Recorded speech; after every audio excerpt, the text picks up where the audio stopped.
Amém, irmãos, boa noite, sejam bem-vindos a mais uma Escola Bíblica Dominical. Vamos fazer uma oração breve para começar esse momento. Senhor, muito obrigado por estarmos mais um dia aqui presentes no Teu nome. Peço que o Senhor venha à frente dessa Escola Bíblica, que nós venhamos aprender e compreender um pouco mais do Senhor, um pouco mais daquilo que assim o Senhor nos permitiu. Peço também que esse conhecimento, Deus, venha para transformarmos cada vez mais a imagem de Cristo. E que venhamos, Pai, honrar ao Senhor através das nossas vidas. No nome de Jesus, amém. Amém, irmãos? Então nós vamos continuar hoje a partir da página 44 do nosso livro. É o Conselhos Importantes para Novos Cristãos, do Fernando Angelim, né? Nosso irmão ali da Igreja Batista se não me engano, de Fortaleza. Tá? Então, na página 44. Vamos fazer uma breve recapitulação de algumas coisas que vão ser importantes para a gente entender essa parte aqui de Jesus Cristo, o Deus conosco. Antes, eu pediria que um irmão, por gentileza, abrisse em Gênesis 3, no verso 15. Isso, 3. 3, 15. Nós vimos aqui, através das características, ou que nós chamamos de atributos de Deus, que Deus ele é um ser tão grande que nós não podemos compreendê-lo, que nós chamamos de transcendência. Ou seja, Deus ele é muito maior que tudo aquilo que nós temos conhecimento ou podemos conhecer, ou eu também entendemos. Ao mesmo tempo em que Deus ele é transcendente, nós também falamos sobre a imanência. O que é a imanência? É ele estar presente e fazer-se presente no meio da criação dele. Então, ao mesmo tempo em que Deus é extremamente grande, é extremamente poderoso, ele também faz-se presente na sua criação. E eu gostaria que alguém lesse Gênesis 3, 15. Por favor, pode ler. Porém, inimizade entre ti e a mulher, entre a tua semente e a sua semente. Esta que ferirá a cabeça e tu ferirás o calcanhar. Amém.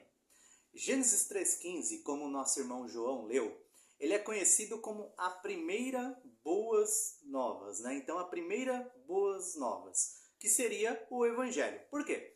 Adão e Eva são rebeldes a Deus nesse cenário.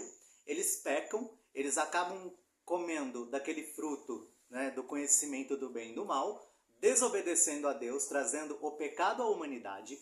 Porém, apesar de tudo isso, Deus ele começa a mostrar aqui através desse versículo que ele enviaria, né, um filho dele, né, que seria o próprio Deus Filho, para morrer, né, e também ele um dia aniquilaria todo o mal. Então esse versículo já mostra o plano, começa a mostrar ali, numa pequena escala, o plano de salvação, que Deus enviaria alguém para morrer, né, em nosso lugar.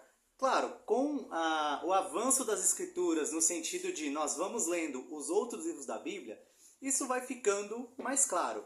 Mas o que eu quero aqui mostrar? É que Deus ele sempre se relaciona ativamente no plano de redenção. Lembra que nós falamos sobre uma heresia chamada deísmo. O que o deísmo fala? Que Deus ele criou todas as coisas e depois ele não controla mais nada. Ele deixou com que as coisas corressem e fluíssem por si só. O que é uma mentira. Porque aqui nesse versículo nós já vemos Deus vindo de encontro ao ser humano e fazendo uma promessa que enviaria a salvação, que traria a salvação. Apesar de aqui Adão e Eva ainda não compreender como nós compreendemos hoje. E é interessante porque desde o início da revelação, Deus ele mostra ser um Deus pessoal, um Deus que relaciona com a sua criação mesmo após a queda. Então um Deus que é santo, santo, santo, que é todo poderoso, ele faz parte desse plano de redenção como uma pessoa ativa. Ele não deixa esse plano de redenção à mercê da sua criação ou à mercê de seres caídos como nós. Pelo contrário, ele envia o seu próprio Filho Jesus, que nós vimos nas aulas de Trindade, que também é Deus, para vir de encontro a nós. E aí eu gostaria de que alguém abrisse em Êxodo, no capítulo 25, no verso 8. Por quê?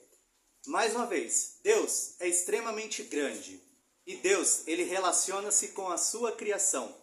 Aqui, nós vamos ver que Deus, apesar de estar em todos os lugares, ele vai pedir para o seu povo, né, que é o povo de Israel, fazer um santuário, aonde a presença dele habitaria de maneira especial naquele povo e aonde ele falaria de maneira também especial com aquele povo. Então, quem pode ler, por gentileza, Êxodo 25, verso 8? E me farão um santuário, e habitarei no meio deles. Então, nós vemos aqui o que nós acabamos de falar sobre imanência, ou seja, um Deus que é extremamente grande, habitando no meio de seres humanos tão pequenos e tão frágeis e manchados pelo pecado como nós. Então Deus ali, ele se preocupando com isso e vindo ao nosso encontro, né, desde a antiga aliança, fazendo esse contato conosco, fazendo parte da nossa história e também resgatando o ser humano de maneira ativa.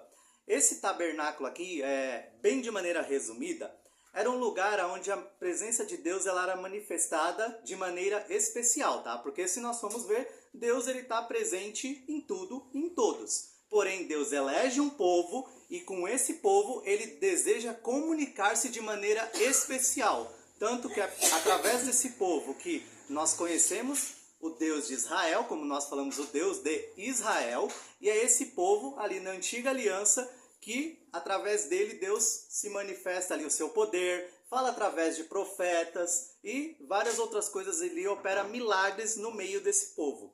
E esse santuário, ele era um local realmente físico. No começo, antes do templo, ele ficava em espécie de tendas, né? Imagina assim, tendas, tá? Ele tinha basicamente ali três partes, que era o pátio externo, que é onde fazia ali os rituais de purificação, de sacrifício.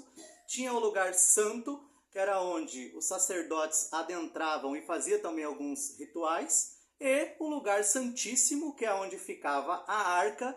E também vimos na aula de bibliologia, que era onde o Pentateuco estava ali também presente, né? A cópia ali do Pentateuco. Então, mesmo Deus sendo muito maior que tudo e todos, ele também permitiu-se falar face a face com um ser humano. Olha que interessante. Alguém pode abrir em Êxodo 33, 11? Porque isso aqui também é uma coisa muito interessante. Deus é maior que tudo, é maior que todos, ele habita e fala com um povo, ele faz uma habitação no meio do povo de Israel e ele permite também com que um ser humano como nós, caído, que é Moisés, converse ali face a face com ele. Então, Êxodo 33, 11. Alguém pode ler, por gentileza? Só uma coisa, a cópia é dos 10 mandamentos. Ah, sim, aham. Vamos lá. Pode ler, por gentileza? E falava o Senhor a Moisés face a face, como qualquer fala com seu amigo. Depois tornava-se ao arraial, mas o seu servidor, o jovem Josué, filho de Nun, nunca se apartava do meio da tenda. Então você vê, Deus permitindo-se que um ser humano conversasse também face a face com ele. Graças a Deus nós não temos, né, isso, porque nós não aguentaríamos a glória de Deus, o tamanho, né, da santidade de Deus. Porém, existiu sim, um ser humano ali que teve esse contato face a face. Na página 44, por gentileza, eu gostaria que alguém lesse até, começa ali em apesar, né, Jesus Cristo, Deus conosco, até essa referência aqui, Êxodo 33, 11. Página 44. Apesar de nos próximos capítulos tratarmos acerca da pessoa do nosso Senhor Jesus, é necessário adiantar que nele Deus viveu, tabernaculou entre nós. E no Antigo Testamento, o tabernáculo era um lugar que foi edificado por ordem divina. Significava Deus habitando entre seu povo. Era nele onde, antes da construção do templo, Deus encontrava-se com Israel.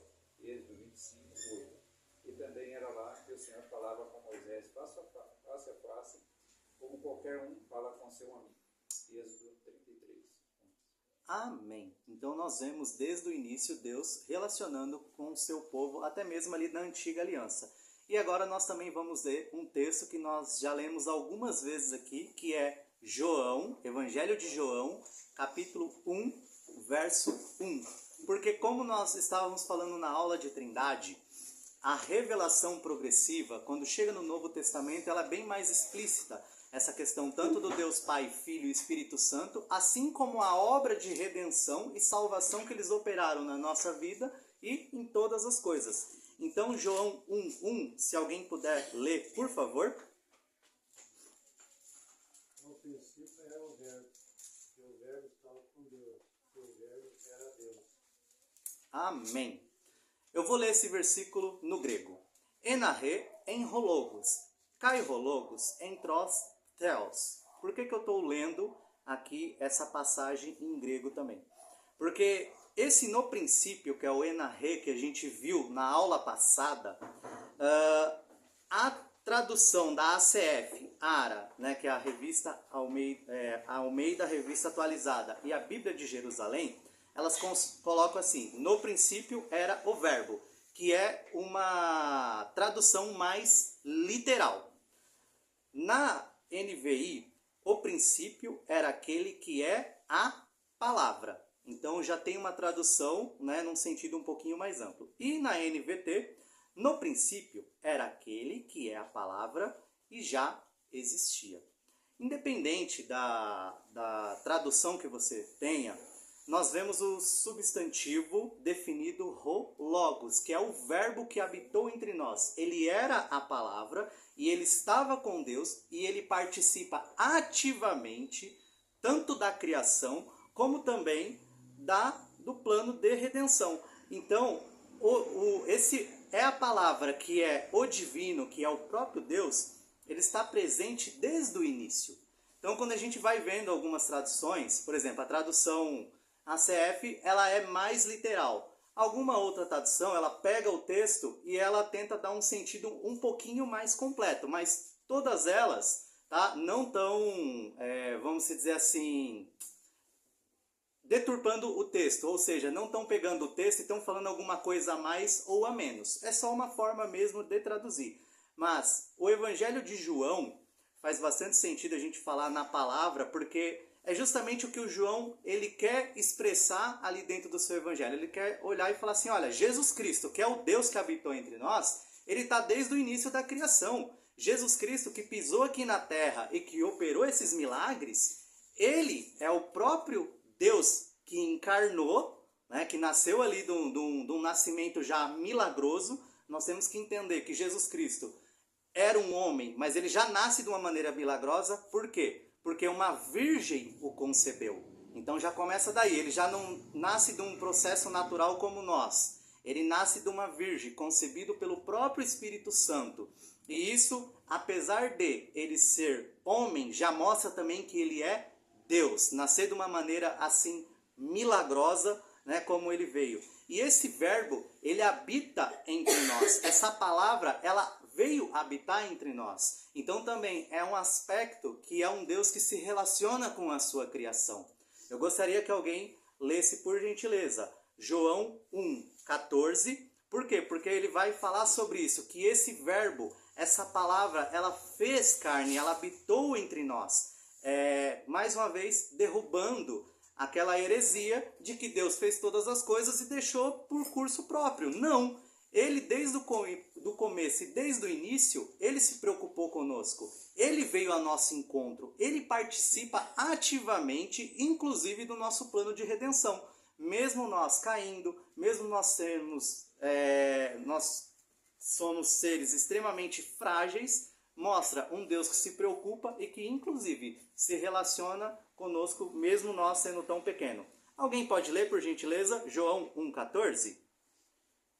E o Verbo se fez carne e habitou entre nós, e vimos a sua glória, como a glória do unigênito do Pai, cheio de graça e de verdade. Amém. Então é isso que nós falamos. Agora eu vou ler aqui uma referência rápida, Hebreus 1, do 1 ao 2. Havendo Deus antigamente falado muitas vezes e de muitas maneiras aos pais pelos profetas. Aí olha só o que ele fala. A nós falou-nos nesses últimos dias pelo Filho. Olha que legal. E constituiu herdeiro de tudo, por quem fez também o mundo. Então mostra que Deus, ele sempre se relacionou e sempre falou conosco de alguma forma. Então ali nos tempos antigos, nos tempos da antiga aliança, nós tínhamos os profetas. Porém, quando chega na nova aliança, quando Jesus pisou aqui na terra, é o próprio Deus falando conosco. Olha que coisa, né, mais incrível que Deus fez por nós. O próprio Filho, que é o próprio Deus, veio aqui cumprir pessoalmente o plano de redenção. Então, isso mostra também que Deus, ele habita em nós. Ele vem, né, de encontro ao nosso favor. E é bem interessante porque nesse versículo aqui, ele fala ali uma forma verbal disso mesmo. Morou entre nós. Ele deixa bem explícito. Né? Por quê? Porque João, ele quer expressar isso, que Deus é o Deus Emanuel, é o Deus que está conosco, é o Deus que veio ao nosso encontro. Então é bem interessante porque é através do Filho que nós temos, né, como nós vimos na última aula, nós temos novamente o acesso ao Pai. Ou seja, ele recriou essa ponte, essa linha que nos levava a Deus. Essa linha que o pecado corrompeu e tirou. Jesus Cristo, ele veio pessoalmente para cumprir o plano de salvação. E hoje, ele é o caminho, a verdade e a vida. E se não for por ele, nós não nos achegamos a Deus. Então, a importância de nós vermos Cristo como Deus. Algumas religiões veem Cristo como um profeta, como um homem muito inspirado, como uma figura histórica, né, bem importante. Nós não. Nós vemos Cristo como o próprio Deus. Como nós falamos na aula de Trindade, existe um Deus que se divide em 3 pessoas. O Pai, o Filho e o Espírito Santo. Cada um trabalha no plano de redenção de maneira, né, junta, porém diferente. Então, Deus, como nós vimos na última aula, é quem escolhe e elege. Jesus Cristo é o Deus que habitou conosco, que veio e que morreu para nos salvar. E hoje, o Espírito Santo é quem nos capacita a viver uma vida, né, de santidade, ou seja, separada desse mundo. Então, nós sempre vemos esse Deus, né, que é um Deus trino, agindo na história da humanidade, ali de maneira pessoal, de maneira junto a nós. Jesus Cristo, como vimos anteriormente, é o Deus Filho e digno de adoração, como mostra a passagem da entrada triunfal em Mateus 21:9. Alguém pode ler, por gentileza, 21:9? Por que nós vamos sempre trazer essa parte que Jesus Cristo era Deus? É para justamente desconstruir qualquer pensamento em que, é só uma divisão, né, que faz Deus Pai, Deus Filho e Espírito Santo. Não, irmão. Não é só uma divisão. É um Deus que subsiste em 3 pessoas e que o Filho, ele também é Deus. E se nós negamos tanto a divindade do Filho como do Espírito Santo, nós estamos negando um Deus como um todo. Então nós vimos na aula passada que Jesus Cristo, ele fala em perdão de pecados. E para os judeus e para os fariseus, eles olharam e falaram assim, meu Deus, o que ele está falando? Ele está falando em perdoar pecados? Então a gente viu ali que teve um certo conflito, uma certa tensão naquela conversa, em que Jesus ele vai curar ali um paralítico. Jesus Cristo então ele mostra que ele é Deus falando, né, perdoados estão os teus pecados, e depois ele pega e fala para o paralítico, né, levanta e anda. E o paralítico, a cena parece muito natural, né, o paralítico levanta e anda. Então mostra um aspecto da divindade ali de Deus. E agora também, porque o único digno de ser adorado é Deus. Até no Antigo Testamento, nos 10 mandamentos, nós temos um mandamento contra a idolatria, né? Falando para a gente adorar somente a Deus e amá-lo de todo o coração.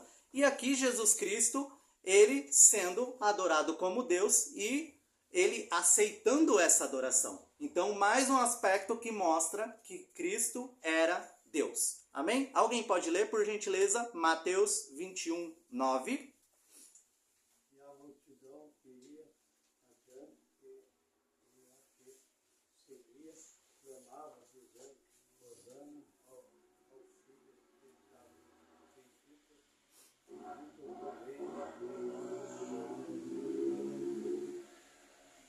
Amém. Então, acho que passou aqui uma moto aqui, se vocês não ouviram na internet, o irmão João leu. E a multidão que ia adiante e que seguia, clamava dizendo, Hosana ao filho de Davi, bendito o que vem em nome do Senhor. Hosana nas alturas. Então, essa passagem linda, Jesus Cristo entrando ali em Jerusalém e ele sendo aclamado como rei, aclamado como Deus, o Deus presente. Assim como também em João 9:38, após ele curar um cego, o cego ele fala assim, João 9:38. Alguém pode ler, por gentileza? Essa pessoa aqui também, ela volta-se ali para Jesus e o adora como Deus. João 9:38. Ele disse, creio, Senhor, e o adorou. Amém. Então Jesus Cristo mais uma vez aqui sendo adorado como Deus e aceitando essa adoração, porque ele também era Deus. Amém, irmãos? Vamos voltar-se agora ao livro, por gentileza, de onde nós paramos. Alguém pode ler, por favor, até afirmar que vai ser mais ou menos um resumo dessas coisas que nós dissemos agora há pouco.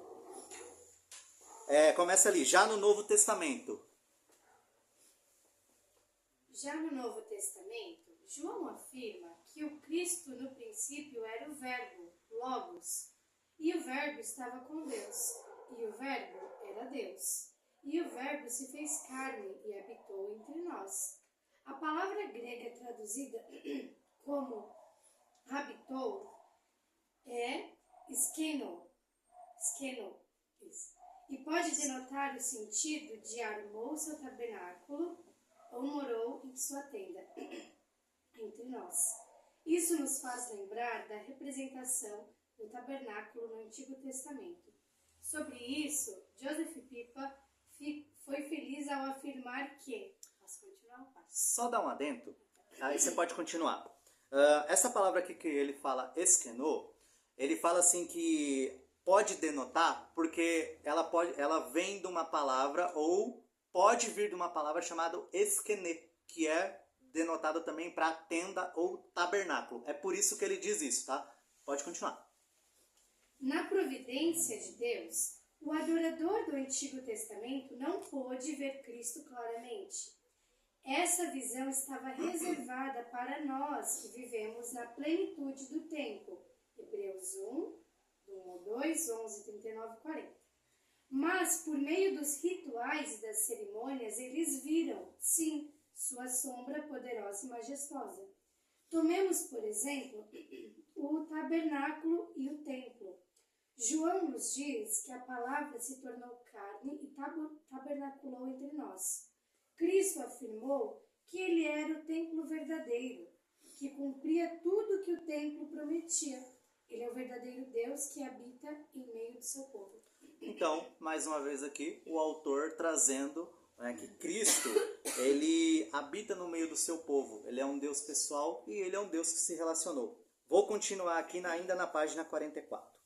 Portanto, concordamos com John MacArthur quando afirma que, no Novo Testamento, Deus decide habitar entre o seu povo de uma maneira muito mais pessoal, tornando-se homem, ou seja, ali através de Cristo. Em Cristo, a glória de Deus desce para habitar entre seu povo.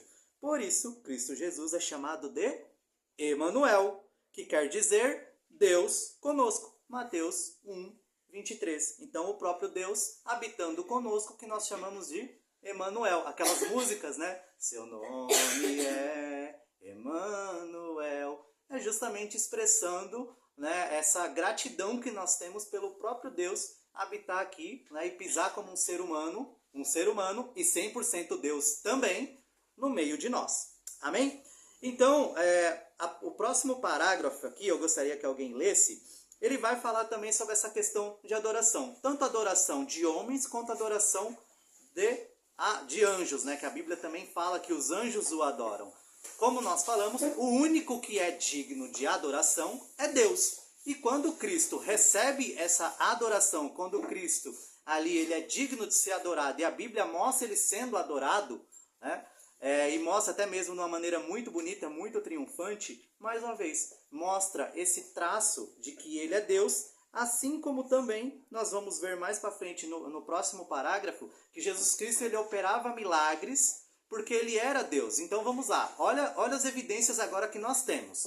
Nós saímos da aula passada vendo algumas evidências falando assim, Jesus Cristo perdoou pecados. Isso era uma das coisas que ele mostrava que ele era Deus. Agora nós já estamos vendo que Jesus Cristo também é digno de ser adorado, mostrando também que é Deus. E nós vamos ainda mais um pouquinho adiante, que Jesus Cristo ele tinha autoridade tanto para operar milagres, como para fazer milagres, né? Enfim, diversos. Por exemplo, uma passagem que mostra a autoridade dele, quando ele repreende o vento e o mar. Então, os discípulos estavam ali no meio de uma tempestade, né? Todo mundo com medo, Jesus Cristo dormindo tranquilamente, e os discípulos, então, ali desesperados, acordam Jesus falando, né? Senhor, vamos morrer, né? E Jesus Cristo, com muita naturalidade, muita calma, repreende a tempestade para. Então você vê, ao mesmo tempo em que Jesus era um homem que estava dormindo num barco ali, né, prestes a ser engolido por uma tempestade, Jesus Cristo também é o Deus que simplesmente se levanta e fala para o mar assim, ó, acalma-te. E o mar acalma e, enfim, a vida segue naturalmente, né? É interessante, porque Jesus Cristo às vezes opera uns milagres como se fosse assim a coisa mais natural do mundo. E para ele era, porque ele era Deus, então nada mais natural do que o próprio Deus operando milagres ali e repreendendo até mesmo a sua própria criação, que era o mar. Alguém pode ler, por gentileza, o segundo parágrafo, ainda sobre a divindade, começa. Eu leio. Ainda sobre a divindade de Cristo, outra coisa interessante a destacar é que nem mesmo um anjo recebeu adoração quando teve oportunidade. Apocalipse 19:10. Paulo e Barnabé, tementes a Deus, quando uma multidão tentou adorá-los, rasgaram as vestes e recusaram a adoração, clamando que adorasse somente a Deus. Atos 14, do 11 a 18. Já o imprudente Herodes, quando recebeu a adoração, morreu. Atos 12, 21 a 23. Entretanto, Jesus Cristo recebeu a adoração. Algumas passagens bíblicas ilustram muito bem momentos específicos. Em Jerusalém, por exemplo, o povo o adorou em sua entrada triunfal, Mateus 21, 9. O cego que fora curado se prostrou e o adorou, João 9,38. Tomé o chamou de Senhor meu e Deus meu, após ver o Cristo ressurreto, João 20, 28.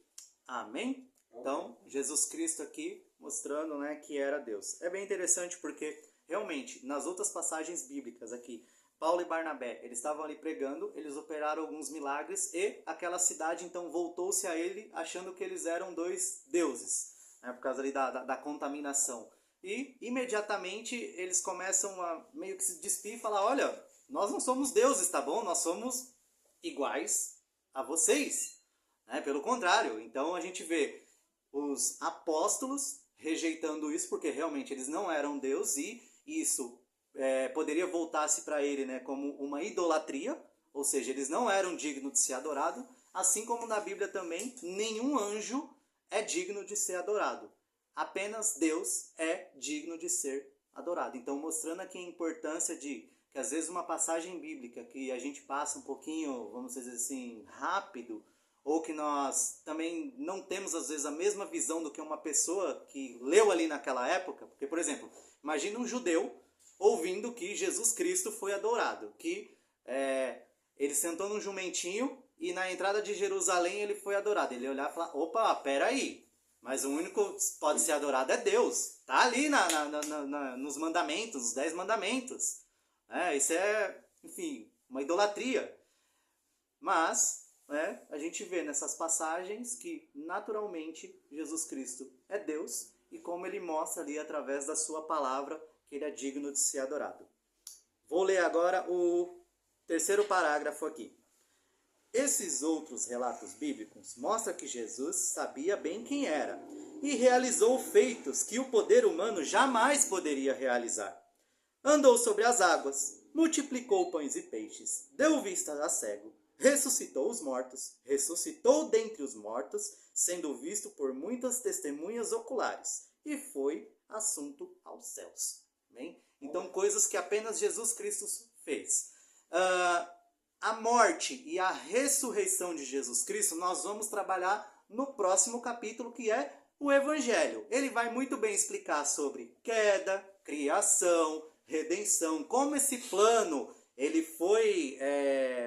como ele foi revelado a nós através da Bíblia. Então, o próximo capítulo ele vai estudar muito bem, né, sobre isso. A gente não vai explorar, mas o único que morreu e ressuscitou por si só foi Jesus Cristo, pelo próprio poder. Outras pessoas também ressuscitaram na Bíblia, mas foi porque um profeta, né, orou, ou porque o próprio Cristo orou, ou porque um apóstolo orou, ou seja, não foi pela sua própria força, porque nós, seres humanos, nós não temos como vencer a morte por nós mesmos.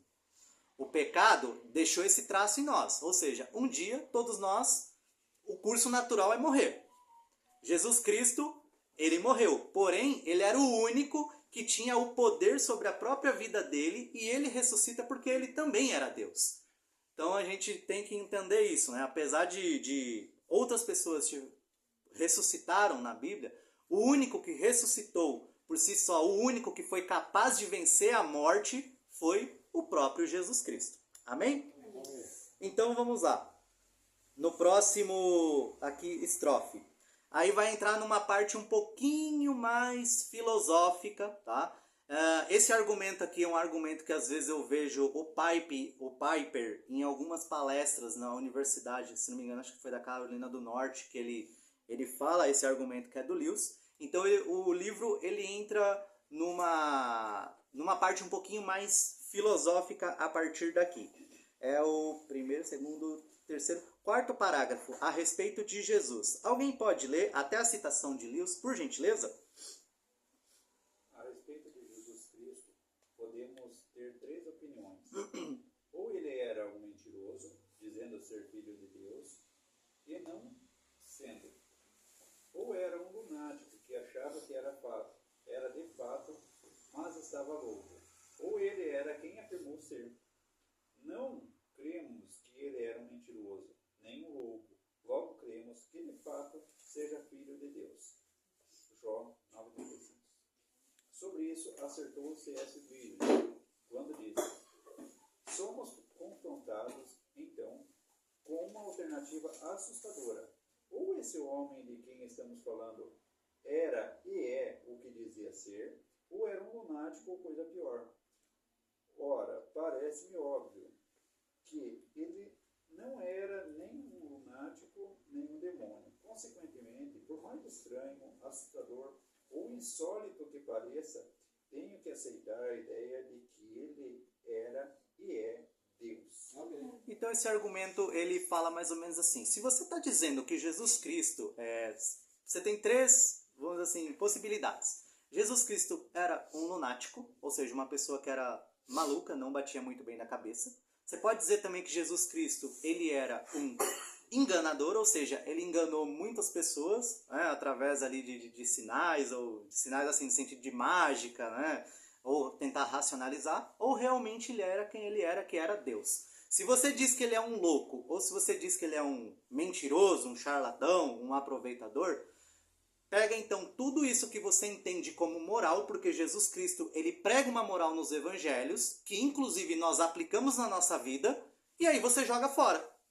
Porque o homem que mais ensinou sobre moral e o nosso maior símbolo sobre moral, você considera que ele é um maluco ou uma pessoa aproveitadora. Então, quando nós vemos por essa perspectiva, não tem como nós não afirmarmos que Jesus Cristo é Deus. Então é algo mais filosófico. Por quê?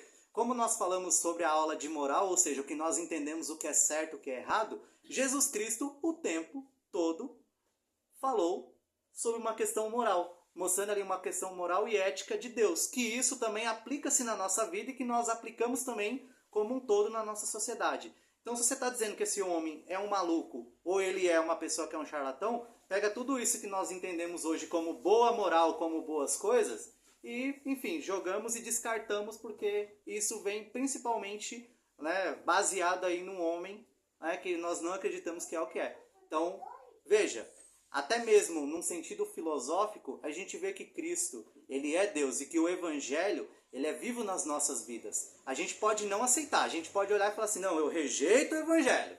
Não acredito em Cristo. Mas tudo que Cristo, né, falou, de alguma forma você aplica na sua vida.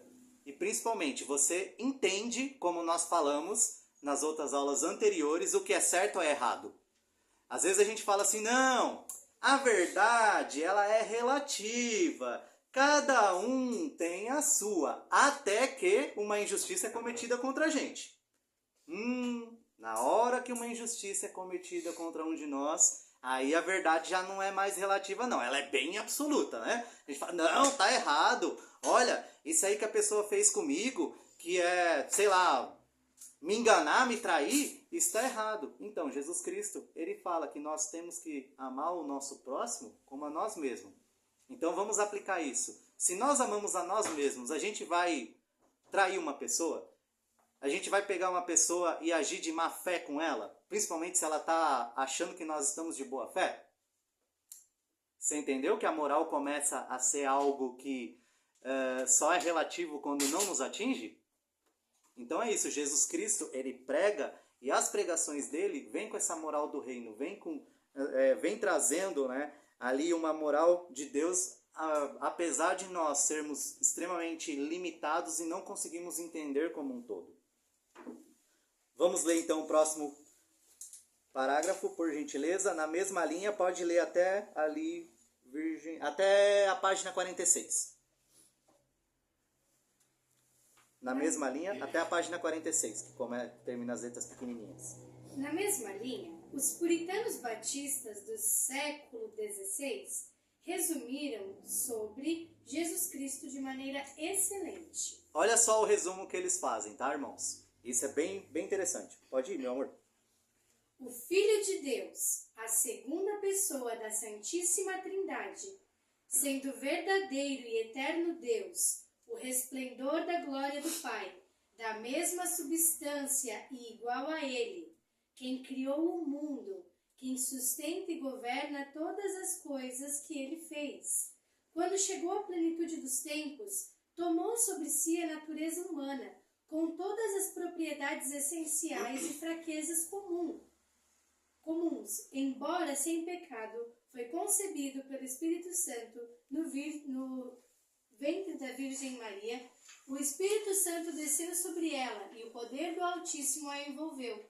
E assim foi formado de uma mulher, da tribo de Judá, da descendência de Abraão e Davi, segundo as Escrituras, para que as duas naturezas inteiras, perfeitas e distintas, fossem inseparavelmente unidas em uma só pessoa, sem conversão, composição ou confusão. Esta pessoa é verdadeiro Deus e verdadeiro homem, mas um só Cristo, o único mediador entre Deus e o homem. Amém. Continuando ainda no livro, página 46. Sendo assim, podemos concordar com o que as Escrituras afirmam acerca do Filho, a saber, o teu trono, ó Deus, é para todo o sempre. Hebreus 1:8. Então, aqui ele termina falando, nesse capítulo tivemos apenas um breve comentário, menor do que um pingo d'água no oceano, pois Deus é indescritível e infinito, mas tentamos abordar alguns pontos essenciais e indispensáveis. Então vamos voltar aqui no capítulo 2, só fazer uma breve recapitulação. Nesse capítulo nós vimos os atributos ou características que são de Deus. Lembrando que nós temos os atributos que são comunicáveis, ou seja, que Deus ele transmite ao homem e que o homem compartilha de uma maneira muito pequena, né, com ele, assim como aqueles atributos que não são comunicáveis. Por quê? Porque Deus, em todos os seus atributos, ele é perfeito, ele é soberano. Nós não, mesmo num atributo, por exemplo, bondade. Nós somos bons, correto? Mas nós não somos totalmente bons. Deus, ele é a perfeição da bondade. Eterno, nós não somos eternos. Pelo contrário, nós temos um corpo, né, um dia vai passar pela morte e a eternidade ele nos deu. Vem através dele, mas ele é o eterno. Por quê? Ele sempre existiu e ele sempre vai existir. Então, a eternidade é um atributo dele. Soberania também é um atributo dele. Assim como muitos atributos que fazem parte só da natureza dele. Essas características mostram quem Deus é. Apesar de nós não conseguirmos entender tudo por causa da nossa mente pecaminosa, por causa da nossa natureza caída. É isso que nós chamamos de transcendência, ou seja, Deus é acima de tudo que nós podemos conceber. Deus, ele é o perfeito, ele é a perfeição. E com essa perfeição nós vimos que ele é único, porém ele existe em 3 pessoas: o Pai, o Filho e o Espírito Santo. Sendo que os atributos como um todo, pertence às 3 pessoas de maneira perfeita também. A partir do momento em que nós estabelecemos uma ordem de grandeza ou dizemos que algum deles, por algum ponto, não é perfeito, nós estamos negando a Trindade como um todo. Então, por exemplo, nós comentamos, falando aqui sobre um pastor que uma vez, ali na exposição dele, espero que tenha sido uma palavra infeliz e que ele tenha se arrependido. Mas ele falou, nem sempre Jesus Cristo ele foi Deus. Ele era homem, e às vezes ele era Deus e às vezes ele era homem. Não, irmãos, se Jesus Cristo em algum ponto ele deixou de ser Deus, como nós falamos, mesmo que por uma fração de segundo, então ele de alguma forma não é eterno. Então você está negando também a Trindade como um todo. Não tem como nós negarmos o Filho e o Espírito Santo e falar assim, não, a gente ama o Pai, a gente reconhece o Pai. Não, não tem como. A Trindade é um todo. Então nós vimos também esse aspecto. E agora nós vimos também Cristo, que é o Deus Filho que habitou entre nós, que teve esse relacionamento com a sua criação, tá?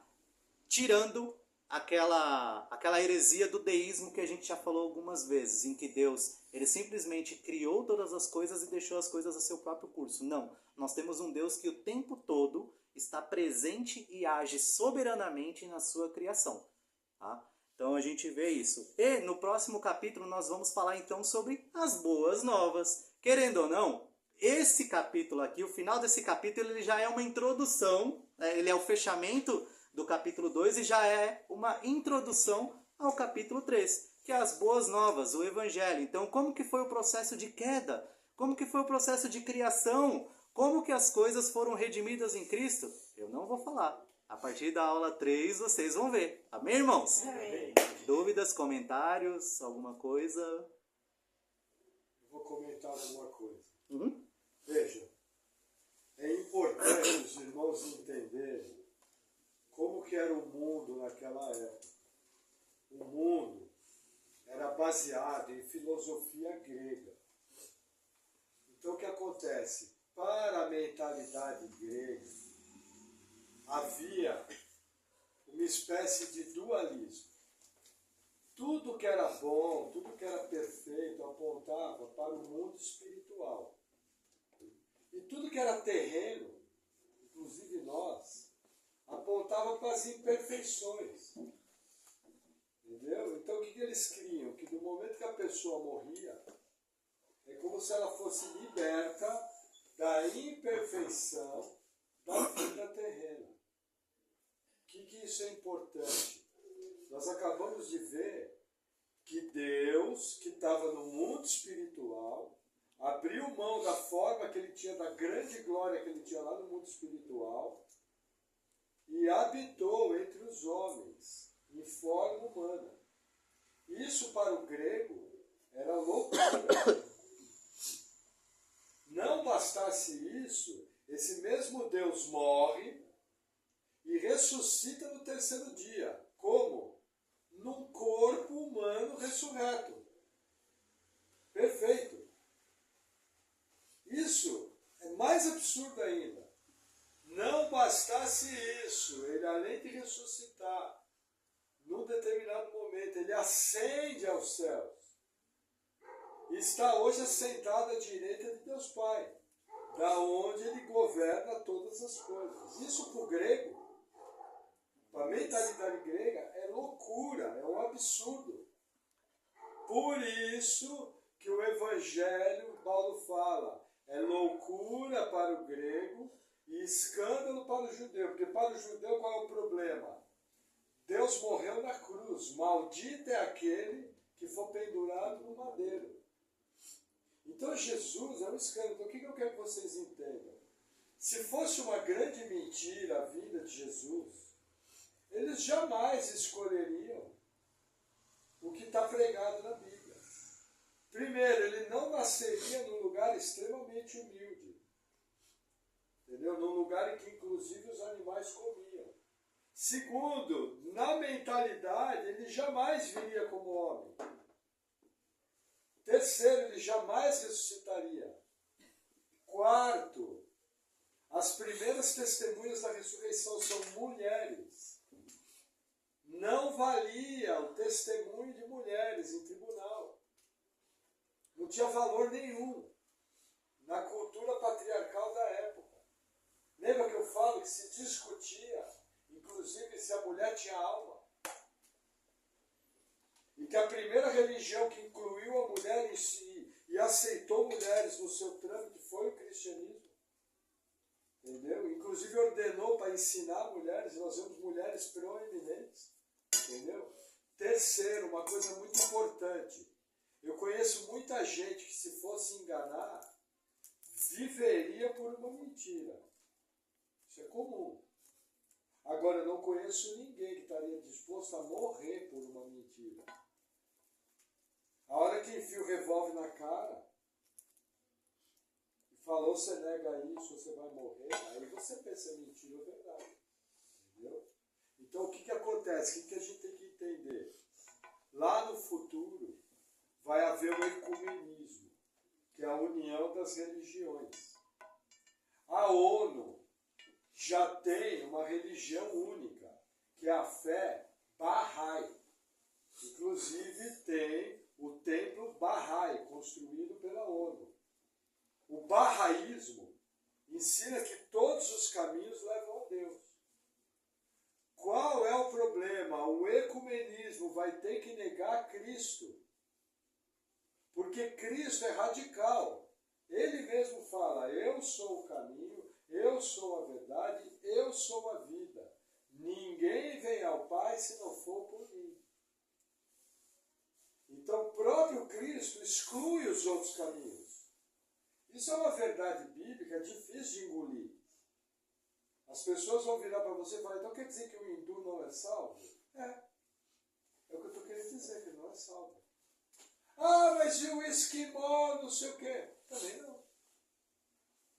Gente, o mundo odeia essa mensagem. E aí tem um fato interessante. A única versão bíblica que é proibida pelo Vaticano é a Almeida Corrigida e Fiel e a King James 1611. Porque elas têm passagens que elas fortalecem a divindade de Cristo. Vou dar um exemplo de uma para não prolongar muito. Não precisam abrir. 1 Timóteo 3,16 diz assim, e, sem dúvida alguma, grande é o mistério da piedade. 2 pontos. Deus se manifestou em carne, foi justificado no Espírito, visto dos anjos, pregado aos gentios, crido no mundo e recebido acima na glória. Até aqui. Veja que interessante essa frase. Deus se manifestou em carne. Só tem na Corrigida e Fiel e na King James 1611. Aí você fala, mas pastor, por que isso é importante? Porque para mim unir as religiões, eu tenho que dizer que Jesus não é Deus. Porque o conceito de Deus, todas as religiões carregam. Agora o conceito de Deus, vindo como homem, entendeu?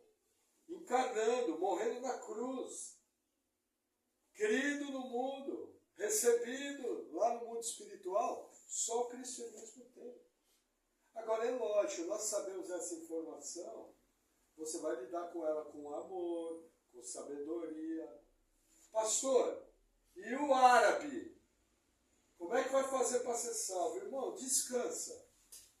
Se ele for um eleito, Deus vai buscar. Para vocês terem uma ideia, existem testemunhos hoje no mundo árabe, nos países de maiores perseguição, onde pessoas durante a noite recebem um sonho e Jesus Cristo se revela para elas. Elas são evangelizadas pelo próprio Jesus através de um sonho e são salvas. E quando acordam, abrem mão de tudo, inclusive da sua família. Entendeu? Se tornam fora da lei. Lógico que nós somos cautelosos com sonhos, temos muito cuidado com essa teologia dos sonhos, mas é inegável que Jesus Cristo pode até se revelar através de um sonho para a salvação de alguém. Agora, eu não posso mudar a verdade do Evangelho de que Jesus Cristo é o único caminho.